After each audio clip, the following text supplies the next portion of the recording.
flow with the go. Then I'm behind you. I'm going to follow you. I'm going to flow with you. So, okay. All right, you ready? Yeah, let's keep it real. I like to be natural. I don't have to prepare. So whatever comes up. Hey, this is Dr. Bill Williams. Welcome, everybody. We are here with the CEO of OnPassive, Ash Mufareh. Everybody knows Ash, or at least you should, because he is the man of the hour. 230,000 people now belong to OnPassive, and people want to know a lot of things. And so I've captured Ash for a couple of minutes here today.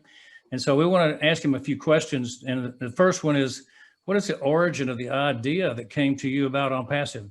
To start this thing off, what was the germination of all of it? I want to say thank you so much, Dr. Bill Williams. It's an honor connecting with you. I feel like we have been looking for each other for a while, and finally we are on the same project, and I think that's a final project. What a great closure to our life and our legacy. I'm very proud to be on this mission and journey with you. You inspire me in many ways, as I said it previously, and it's just a pure honor. I think it's an evolution. It was not an overnight thing. It was a build-up. Over the years, we knew we can do better things, or we always wish they can make more sense and be more fair to our advantage.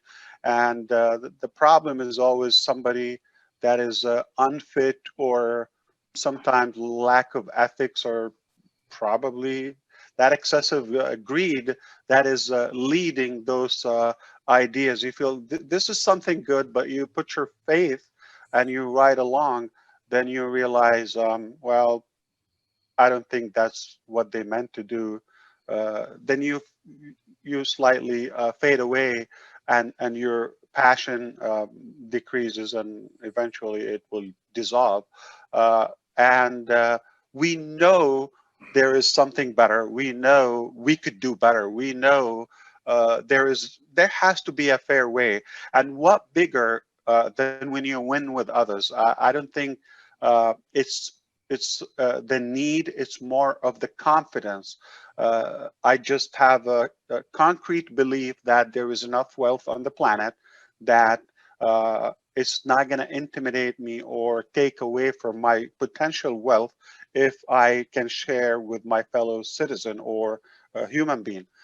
So it's from an area of decency, logic, and just a thirst for some fairness.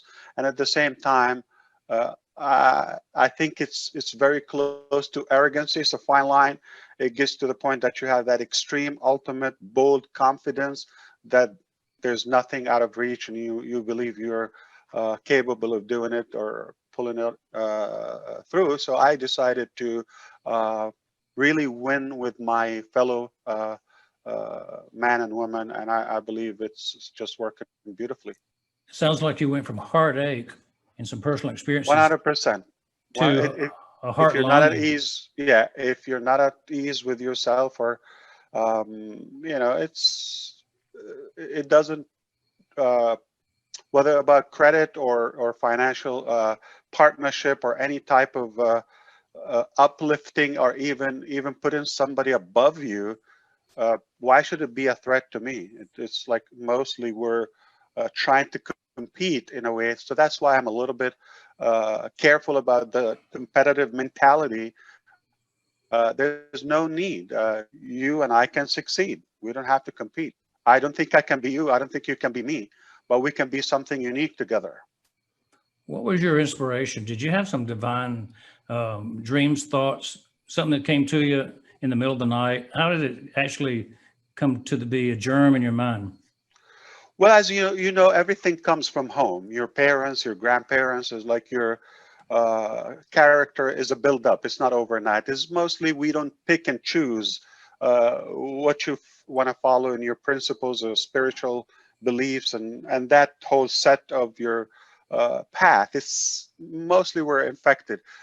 But I think as I grew up, I realized I don't have to be attached to what I'm assigned, or was kind of like thrown at me. I just have to uh, grab it and follow. So it's going to be kind of a repeated, the same old, same old. I just decided that I can be something different and unique without discriminating or disrespecting my heritage.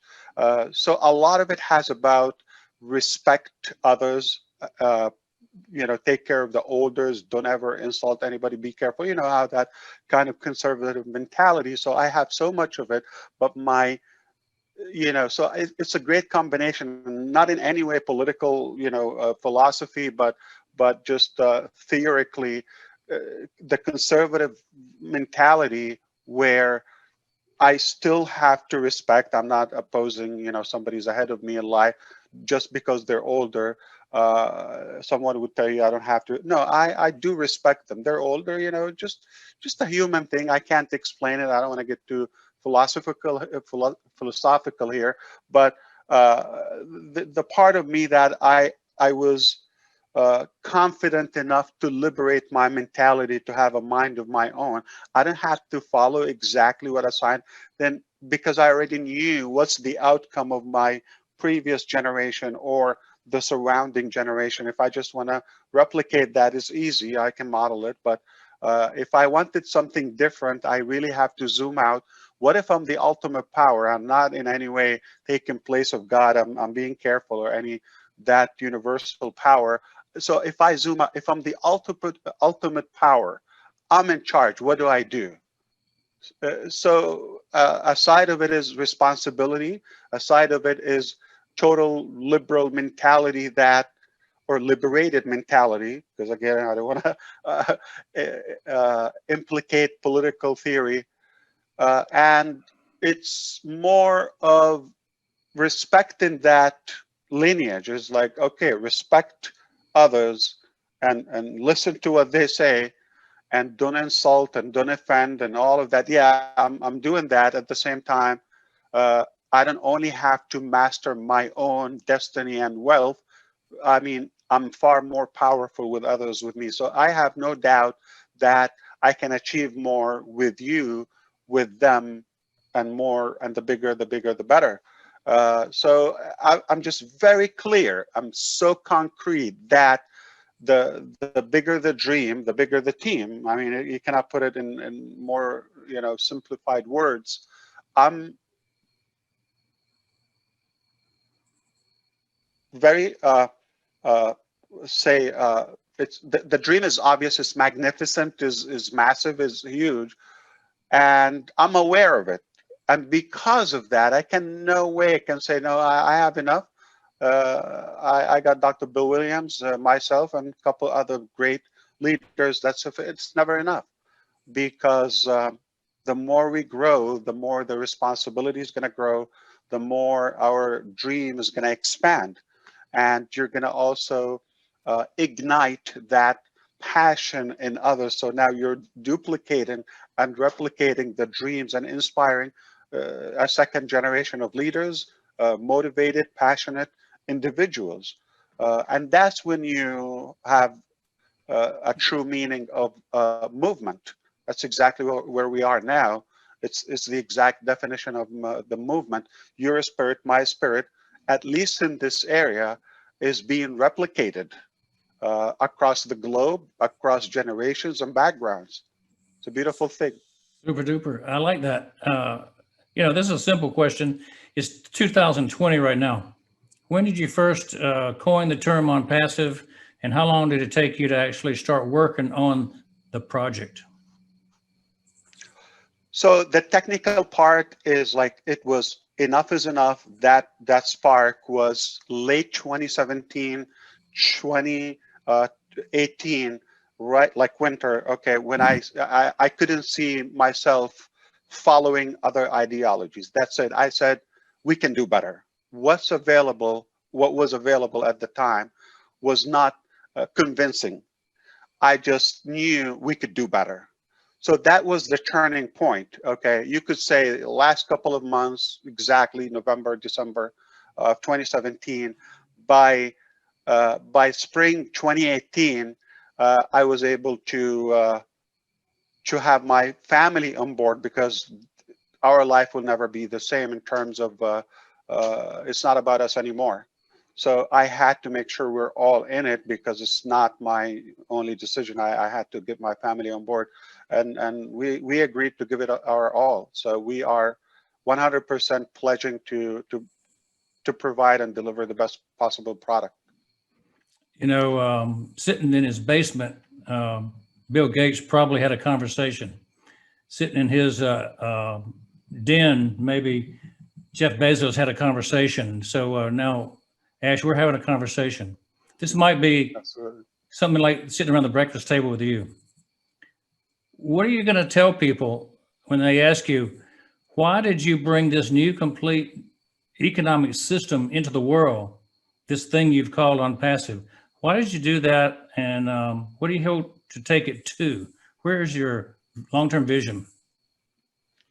Well, I mean, though we don't worship money and finances, but I believe it's a powerful tool. We can all agree on that. Money can be an impactful tool in our life. We all agree on that, and that can be a very common desire between most of the global population. So I want to focus on the common things between us, on the common ground. I think we can all find things that we disagree on, but that's just going to divide us or weaken us in a way. So what better than having a better life, any betterment in our life, better finances or better global economy, essentially is healthier human being, is more educated generation, is more, or less crime, is more progress and more it's advancement in every aspect of our life, more innovation, more technology, more of that. So I believe you have to go to the core. Money is just about the key to all those solutions. So I believe it can ease off a lot of stress in our life. And I don't think it's about taking care of one's personal issues. If you want to find a solution, you want to make sure that it is accessible to the vast majority of us, and those who are unfortunate, they cannot do it on their own, and you feel that if I somehow put that extra effort and pay a little bit higher price, I can also include those who are incapable of doing it on their own. And I feel it's an obligation. I believe it's sort of a cowardness if I know I can do it and I'm just turning my back to my fellow human being. Why? I mean, it's just a little bit more. Okay, it's hard anyway to do it for one, but no problem. Double the effort, double the time, the sacrifice, and now you make an impact. It's an honor, I feel. I cannot see myself having the key to to solve or stuck something and then I just preserve it. I feel it's selfish, and I wouldn't do it. I wouldn't sleep well. That is the origin of the OnPassive movement, as you just heard. We're entering the age of Ash. This is an amazing accomplishment, an amazing time. So OnPassive is, of course, amazing. So we'll leave it right there. And thank you, Ash, for this time today. And we're in it to win it, right? Absolutely. It's a pleasure always, Dr. Bill. Thank you so much.